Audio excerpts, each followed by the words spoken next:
He had 20 points last year, but he's a really good player.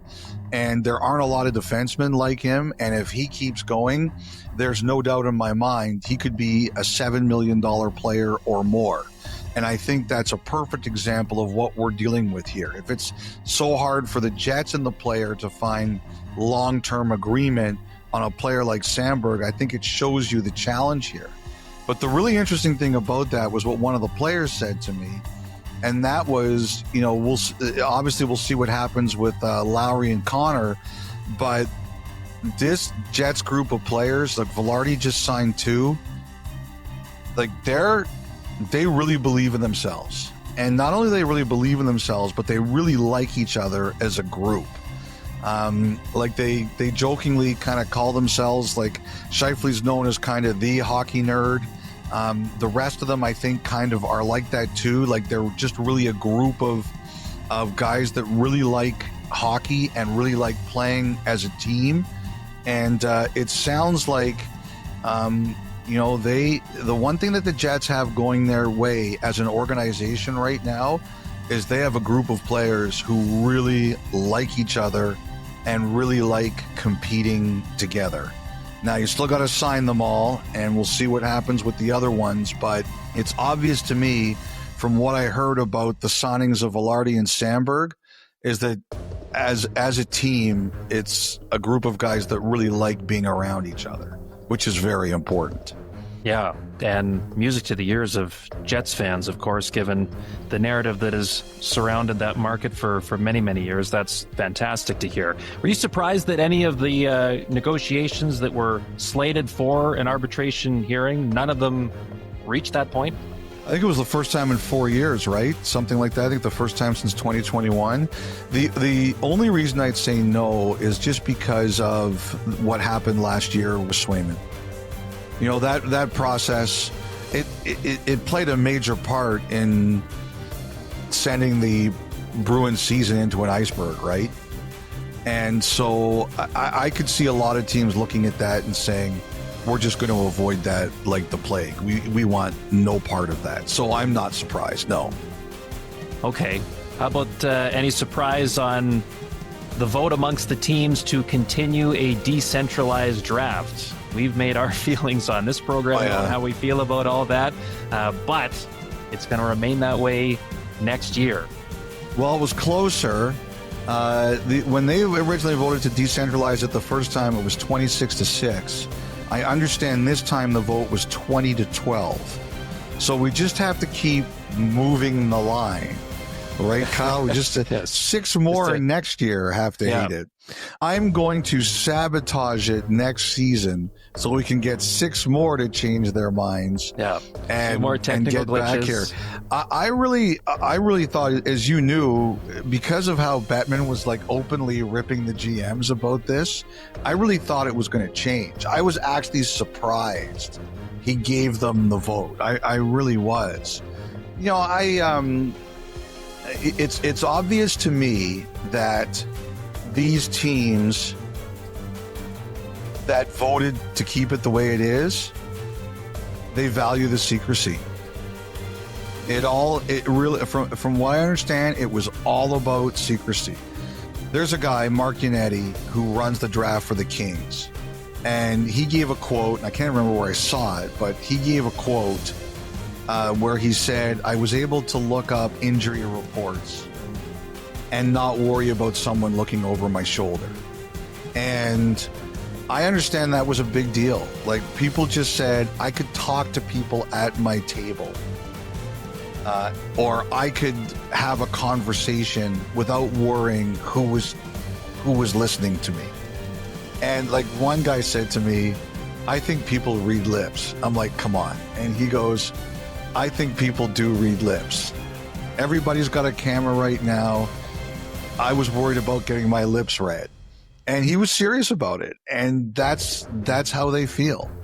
And they also do feel that if you streamline the broadcast, it will be better. And I have no doubt that that is something they're going to do for next season. But the vote was closer, so it only gives me 10 months from now to figure out how can I make it so that 6 more people flip next year for next year's vote. Well, do you think that's going to be a thing, like a yearly check-in of, okay, how do we feel about it? Do we want to keep... I don't know. Like, I'll tell you this, Kyle, the privacy thing is very real. And yeah, I can see that. Like, it didn't save them any money. They still had to fly in all their scouts from everywhere. They still had to put them up in hotels. And they realized it didn't save them any money. But for the people who voted to keep it the way it was, privacy was from what I understand, the number one thing cited. Okay, well, one of the cool moments of that draft this past year in LA was Roger McQueen going to Anaheim and, of course, helicoptering to Disneyland soon after. And it sounds like he could be taking a helicopter, a plane, something to Providence next year after the last 3 seasons in Brandon of the Western Hockey League. Another CHL player making the jump to Div 1. I think we had to anticipate that this was going to happen once the floodgates opened. Like, if you're an NCAA sports fan, you don't even have to be a hockey fan, a sports fan. If you've seen what the portal has done to NCAA sports at all levels, once it opens up, it becomes an uncontrollable floodgate. You know, if players are unhappy or players are given a better offer, they are going to jump to somewhere where they think they get the better offer. And, you know, like, as a guy who's been a fan of NCAA sports since he was a teenager, basically, it always was so weighted against the players. Like, the players had no power. And finally, it swayed back, and the players are wielding their power to the way that they can, which I can't blame them for because of the way it was for a long time. And I'm never going to fault anybody for trying to cut the best deal for themselves. So, like, there are some players who said no to the NCAA. But there have been others who've gone, and there's only, if you're in the middle of this, no matter what league you're in or what level you're at, there's only one thing you can do. And the thing that you can do is say, you got to look in the mirror every day and say, are we giving players the best opportunities to pick us? Now, you know, some of these teams have facilities in the NCAA that are better than any CHL facilities. Well, you have 2 choices there. You can either build new facilities or say, we can't compete with that, but we're going to find other ways to make you want to play for us. That's all you can do. Like, and I think what we're going to see, Kyle, is that this, like, the USHL is really worried. Like, there was a note that went out through the USHL from its commissioner, just basically saying we have to work, basically saying we're really concerned about all the players we're losing to the CHL. We're going to have to work to prevent the destruction of our league. Like, they have the same concerns at the USHL level about the CHL that the CHL has about the NCAA. You can't stop it. Unless someone's changing a law here, which I don't see happening, you can't prevent it from occurring. The only thing you can do is look in the mirror every morning when you wake up and every night when you go to sleep and say, am I doing everything I can to have the best possible program and experience? And some teams are always going to have disadvantages compared to other teams. That's geography. That's like the tax argument that we're always having in the NHL, right? Like, there's going to be teams like London. There's going to be teams like the Quebec Ramparts. They're going to have advantages that other teams are not going to have, right? You can't beat that.